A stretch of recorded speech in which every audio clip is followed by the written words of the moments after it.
tunlai hian Krista Apostle an omem ole Apostle ti chu Greek Bible a chuan Apostolos ania Tirhkohte theihna ania Mizo Bible a khan Tirhkohte an letling ani athato khop mai Bible a hian Apostol chini an oma pakhat na chu Krista Apostle te pani na chu Kohran Apostol te ti in chini an omani Krista Apostol te chu Krista zirtir somle pakhat te Petera le anaw Andrea Jacoba le anaw Johana Philippa Bartolomea Thoma Mathaya Elphaya fapa Jacoba Thadaya Simona le Juda Iscariota thak tu Mathia te anni Tirhkohte hi Krista Apostol somle pani ta zinga teloma sela Zentel tenena chanchin tha khil tura Christian aruat le athan Krista Apostol ani panina Kohran Apostol te chu Kohran thuneina Tirhkohte Krista Apostol te puibom tu le thian te anni athen chu tita Epaphroditta lalpa unaw Jacoba Barnaba Andronica le Junia te etc anni tunlai huna Kohran thuneina Tirhkohte rongbol tu te hi Apostol te tia ko ai chuan missionary ani lo le evangelist tia ko hi athajok ome achan chu Apostol ti hi Krista Apostol somle pani tele Tirhkohte te ko nana man ani abangin ani chuan tunlai huna hian Krista Apostol an omem Krista Apostol ni theihna tura Tirhkohte bung khat chang somni pakhat na atanga somni pani na min thril hi enila ariat mayang Juda Iscariota thak tu tur kha hetiang mi hi ani turani ti in Peteran ti hian soyani chuti chuan lal isua kan zinga lut thin chuak thina a om chung zonga Johana baptisma achin kan hnena ta wana hruai chowa a om ni thleng khan heng min pol thin ta zinga hian mi pakhat a tho le na min hriat pui tu atan a om turani ati ni ani chuan Krista Apostol ni tur chuan pakhat na a zirtir masa som pakhat te ne na omdun thin lo in kom to thin Krista po ma ani mit nge ya mutu ani tur ani chu ani chuan zirtir som le pakhat te koma isua chu ma ni mit nge ya mutu tun hulna hian an omem omlo Krista Apostol ni tur chuan panina a Krista ngeina aruat ani turani heng tuna kanon tar lang tak Apostol som pani tele Tirhkohte latiamin som pathum te hi Krista ngeina aruat anni Krista Apostol ni tur chuan pathum na Krista thuneina thil mak chin chia na ti theitu ni turani entirnan na chi rang ti dam theina mit thi kai tho theina phar ti dam theina ram huai te no chhuat theina tun ang lai huna hian hetiang mi hi mu turan omem ti chuan omlo pakhat ma an omlo Korinthon khat bung som panga chang riat na khan Tirhkohte ani chu Krista Apostol nung ber ani ti in asoyani ani chuan tunlai huna hian Krista Apostol an omem achan na chu omlo kumzabi toblama khan Apostol Johana athia Apostol Johana athi nu chuan Apostol hun Tirhkohte hun po atop to Christian Apostol tur aruat to lo chubang chuan Krista Apostle ni du ma ila tu nang lai huna ani thei to lo van rama po Krista Apostle som le pani te choi moi nan van ram khopui Jerusalem kul lungphuna zia feldiam ani to ole helai hian zo du nei te kan om mai thaya min ron zo main kan chang nge ani chuan van ram khopui Jerusalem kul lungphuna Krista Apostle som le pani te ming ziak ani chuan Tirhkohte la ming te hi a chuang ve angem chuang ve lawang Krista Tirhkohte som le pani te ming chuang tur te chu nichina kan ron tar lan tak som pakhat le Judai Isakriota ai o tu Mathia te kha an ni ang chu engtin nge kan hriat thei ti chuan Tirhkohte la ngei tong kam Korin thon khat bung som panga changa na atanga chang riat thleng kan enin Tirhkohte la khan ani chu Apostle nung ber Krista mutu ani ti chang riat na khana soya ti chuan changa na khan Apostle som le pani ten theihna hneya tho le Krista an mu thu asoyani chu Apostle som le pani te zinga chuan Tirhkohte la chuan ama ain tel lo ti na ni chu afiam o ole Tirhkohte la chu Krista Apostle som le pani te zinga tel lo ni ma sela zentel te ne na chanchin tha hril tura Krista na abel ruat ani chawangin Krista than Krista ruat Apostle te zinga atel thawani chu som pani zinga ni lovin ole afia toin karing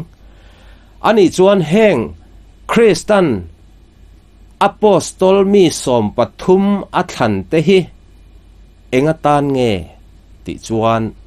a ai o a chanchin tha kolkil khenga hril turin ti chuan ko hran in nga chan na tur lungphum turin chu achian le zualna na Ephesi bung ni chang som ni na hi lo cherang Krista isua ngei chu akila lungpoi mo berni in Tirhkohte le zol nei te lungphum chunga sak in ni a ama a chuan lungrem hrang theu te rem taka chuk tu in lalpa a chuan biak in thiang lima a chang zel thina he Bible chang hen enge min hril ti chuan tuna ko hran te hi thuthlung hluya zol nei te le thuthlung thara Tirhkohte zirtir na a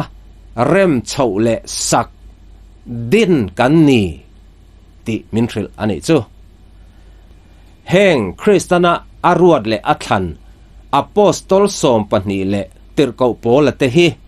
engti tura athan le aruat te nge ti chuan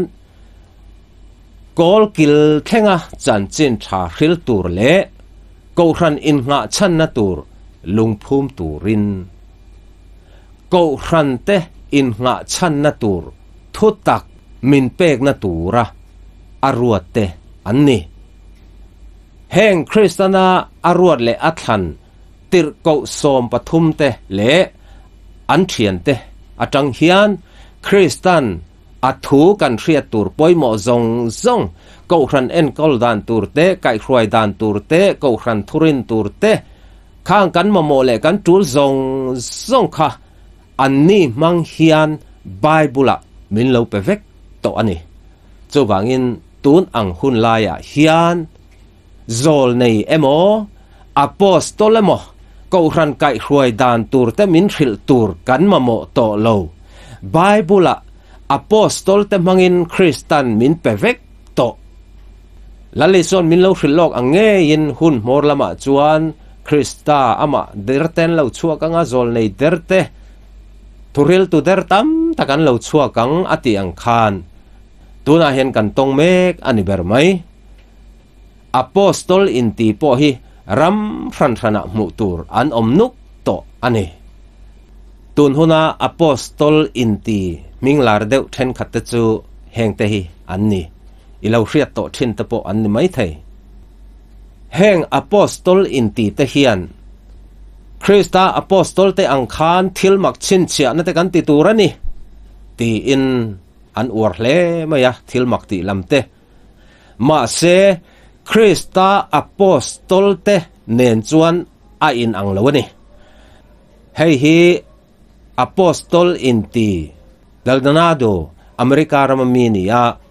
sang ni le som panga kum khan renguna chaikasan football fila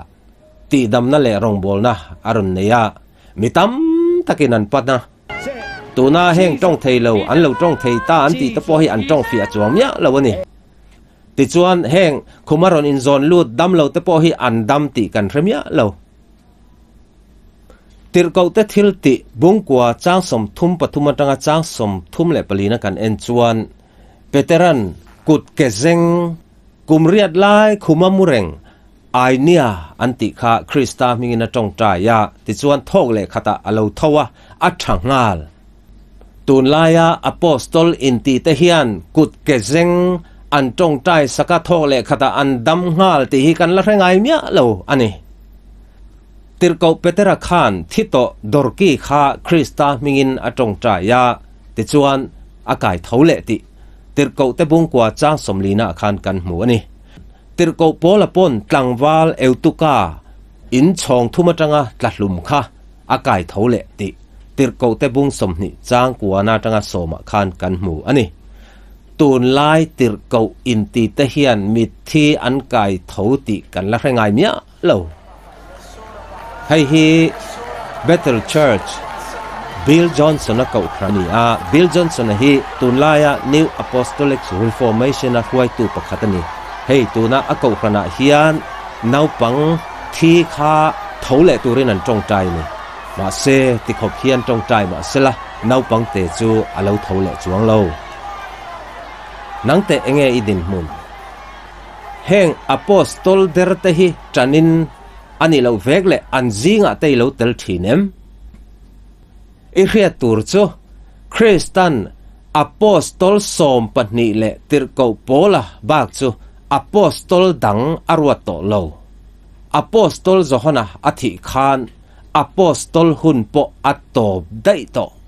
apostol dang Kristan arwat bel to lo tun ang laya apostol in ti ta hi Krista ruat apostol an nilo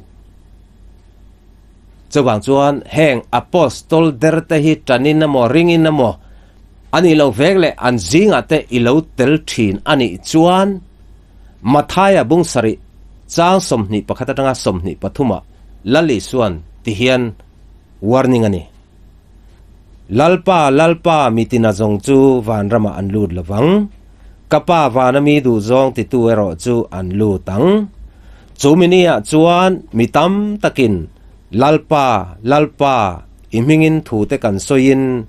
imingin ram huai te kan not chuakin